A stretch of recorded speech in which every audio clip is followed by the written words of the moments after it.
দুধ দহনে হযরত আবু বকর রাদিয়াল্লাহু তাআলা আনহু ছিলেন খুবই দক্ষ।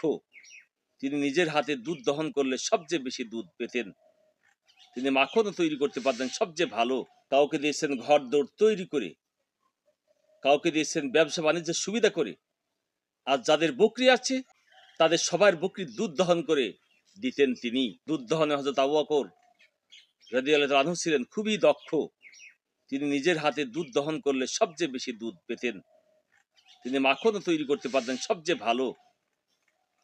তাই শখ পড়লে লোকেরা তাকে দিয়েই তাদের বকরির দুধ দহন করতেন, আর এই কাজটি করে তিনিও বেশ আনন্দ পেতেন। সেই শখ পড়লে সেই ছোট্ট মেয়েটিরও বেশ কটি বকরি ছিল। হযরত আবু বকর রাদিয়াল্লাহু তাআলা আনহু তার বকরিরও দুধ দহন করে দিতেন তার জন্যে মাখন তৈরি করে।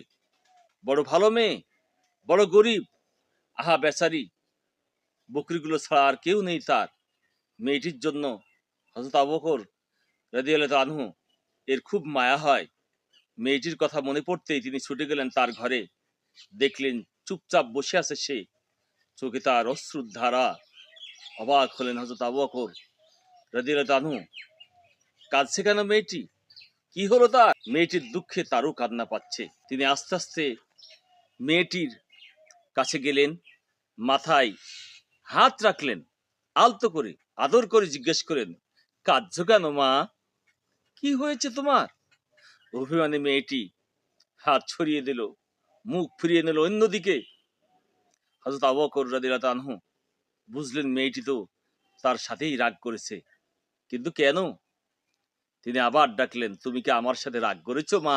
এতক্ষণে মেয়েটি মুখ খুললো, বলল, কে বলেছে আপনাকে খলিফা হতে? হযরত আবু বকর বললেন, কেন মা, তোমার কি খুব খারাপ লাগছে? মেয়েটি বলল, লাগবে না, লাগবে না। অভিমানে ঠোঁট উল্টায় মেয়ে। আবু বকর বললেন, কি করব, সবাই যে জোর করে খলিফা বানিয়ে দিল, আমি তো খলিফা হতে চাই না। খলিফার যে অনেক বড় দায়িত্ব, অনেক কাজ। খলিফার কোনো কথা যেন কানে ঢোকে না মেয়েটির। সে নিজেই বলে, যান যান, আবার দরদ দেখাতে এসেছেন, এখন আমার কি হবে?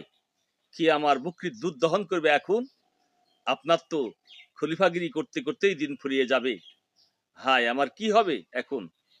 কি আমার বকরির দুধ দহন করবে? কি আমাকে মাখন বানিয়ে দেবে? কি হবে এখন আমার? মেয়েটি বিলাপের মতো করেই বারবার বলতে লাগলো।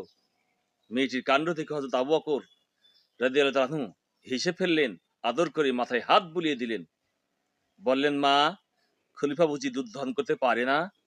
খলিফা বুঝি মাখন বানাতে পারে না? খলিফা বুঝি মানুষ নয়?